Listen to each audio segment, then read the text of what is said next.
If there is one indisputable fact about comic book collecting and comic book history, it is that the 1990s sucked. There was Marvel going bankrupt, gimmicky variant covers, we had the rise of the rock star artist. Rob Liefeld was popular back then. So we get so focused on what was bad about the 90s that we tend to forget about what was good about the 90s. So here, I'm going to list 10 comics that made the 90s tolerable. None of them are by Rob Liefeld. However, there is an elephant in the room that I need to address. I did not put the beginning of Image Comics on this list. For one reason, it's because it's not just 90s, it's still going. It was a huge thing that happened. However, also in the 1990s, with the exception of the Max, Wildstar, and Shaman's Tears, Image Comics sucked. So without further ado, or another way to say that is, now let's get this party started. Number 10. Green Lantern Mosaic, one of the only times I think that Smoking Pot Before You Write actually came out with something good. I mean, this is one weird book. The Guardians patched together a world made up of different planets. And Jon Stewart has to watch over this. And they deal with a lot of issues like racism, as you see here. And it's very intelligently written, well drawn, and just crazy. Don't believe me? Here is a giant floating Sinestro head with a serpent tongue trying to eat Jon Stewart. End of story. Number 9. Peter David on X Factor. I was almost saying X-Files there. But anyway, he brought, as you can tell by the photo here, an eclectic bunch of characters together. Strong Guy Polaris, Multiple Man, Wolfsbane, and Quicksilver, whom in issue number 87, which is one of the best single issues of any series, he kind of deconstructs the entire team. They really did try to take a different approach to the superhero comics. And it is definitely a run to check out in any trade paperback you can find. Number 8. Alan Moore's From Hell. Now, there are a lot of comic books called graphic novels, but this is truly a graphic novel. This is not for the faint of heart. It tells the story of the Whitechapel murders, Jack the Ripper, and it basically works with all the conspiracy theories. And it is an incredible read, and it is not for the faint of heart. Not just for the violence, but for the fact that it's 576 pages of dialogue-heavy pages, I should say. And it's amazing. It's an intense read. I'm not sure I would go so far as to say this is Alan Moore at his best, but this is definitely Alan Moore at his most epic. And if you ever watch the movie and you say, well, I don't think they did a great job, blah, blah, blah, just the fact that that movie got made in any kind of coherent sense is amazing at all, considering the source material. This is an incredible book you should check out at least once. Number 7. I loved Wally West's Flash. I really did. I thought it was a great evolution. Of course, Barry Allen had died at Crisis, and Wally West took over. And the series was really good. But the highlight of the series was Mark Waid's run.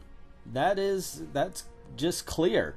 Linda Park was brought in. Not Linda Lee, as I said in an earlier video by mistake. Linda Park. And Impulse was brought in. You had Max Mercury make a whole bunch of appearances. And one of my favorite issues, they were actually moving so fast that time slowed down, and they had a conversation in the Speed Force. It's really cool. And Speed Force, there you go. But it was the characters. It was the relationship between the Flash and his side characters, his supporting characters, that really made this book shine, and more than just your usual superhero fare. Number 6. Batman: The Long Halloween by Jeff Loeb and Tim Sales. This is a classic, and deservedly so. The art and writing is a perfect marriage. This is a noirish mystery book where they're dealing with the holiday killer, the Calendar Man. They actually make him formidable. There's the rise of Two-Face. It is just a great mystery story. It's an intense story, and yes, it carries over 12 issues. Some people find it a little slow. I never did. I thought it creates such a great atmosphere, a great tone. I mean, it's just a foreboding tone. And as I said before, we get the fall of Harvey Dent and the rise of Two-Face. And it is only in the comic books do you ever really get a good Two-Face story. It's definitely something missing outside of the medium. And here you go. One of the best Batman stories ever told. Number 5. The Death and Return of Superman. And as the story goes, of course, they said, hey, why don't we just kill him? And finally somebody said, yes, let's do that, but what happens next? And so a lot of people just think that the Death of Superman is just the first part. However, it's got 3 parts to it. The death, the dealing with the death, and then the return. And it is such an intricate story that it really does need to be. It's like the Lord of the Rings of Superman stories. You need to read all 3 parts to get the full impact. And if you do that, then it is a very impactful story. It's not just about Superman dying. It's about how we were taking for granted such a benevolent superhero. So, I mean, and there were a lot of stories like that in the 90s where we kind of turned our back on the heroic and embraced the anti-heroic. And even this one was to show that we were taking Superman for granted. It was an amazing story. I loved the World Without a Superman a little bit better than I did the Death of Superman, and the Return was amazing, where we got the 4 different Supermans and everything. So, as I said, as one long trilogy, this story really, really works very well. I can recommend it. Number 4. Grant Morrison's run on the Justice League is amazing. It runs from issue 1 to 41. Now, there are a couple of filler issues where he didn't write, but still, this is a great run. In all honesty, I love this whole series for the Justice League, 1 to 125. It's just a lot of fun. They do it, of course, in trade paperback increments. I think this is where that all started at, and the stories are excellent. They're great. But am I the only one that thought that the Morrison run began with the Midsummer Night Dream miniseries? I know everybody loves the HyperClan, which has one of the best Batman scenes of all time, where he's surrounded by the White Martians and he lights a match and lights a circle of fire and then says, let's get to work. It's excellent. Anyway, 1 through 41 definitely can recommend. I think you should check it out. Grant Morrison's run on Justice League is superhero perfection. Number 3. Marvels is such an incredible piece of work. Kurt Busiek, I don't ever say his name right, and Alex Ross. Now, this was the introduction to Alex Ross for a lot of people. I remember reading Terminator: The Burning Earth and just amazed with this guy. And the art, of course, it's painted. It is picture perfect. It looks like photographs. It tells the story of Phil Sheldon. He is a photographer through the Golden Age and Silver Age into the Bronze Age. And it deals with basically the everyman and how he sees the Marvels. It is such a wonderful written story. The events, they really took time to find out what happened when, so everything meshed. And it really did feel like the Marvels were in the connected Marvel universe. This is one of the classic comic book stories everybody needs to read at least once.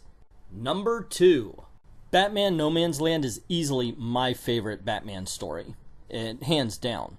To me, it starts with Cataclysm, where Gotham City is hit by a devastating earthquake, and then it goes through the road to No Man's Land, which is finally in trade paperback, where they're trying to save Gotham, but of course they can't, so Gotham kind of breaks down into basically an Escape from New York situation, where gangs have sectioned everything off, and they're trying to win back the entire city, at the same time gain sympathy for people to start rebuilding Gotham City. It is intense. It's amazing. It's dramatic. Great action, great dialogue, and some very sad deaths, and one of the best Huntress issues you'll ever see. There's a lot to like about this book, and I love all of it.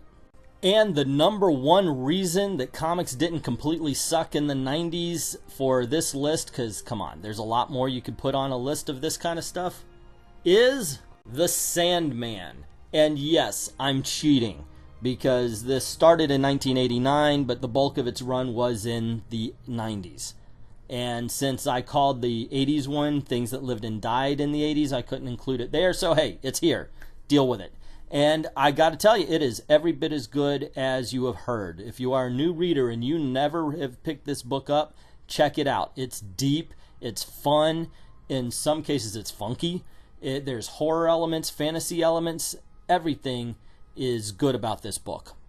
From the, Preludes and Nocturnes to The Wake, there is not a bad story. Now, granted, some are stronger than others, but every story is really good. What is the one where he goes to meet Satan is the best. For some reason, it's out of my head. Somebody's going to write it down in the comments for me.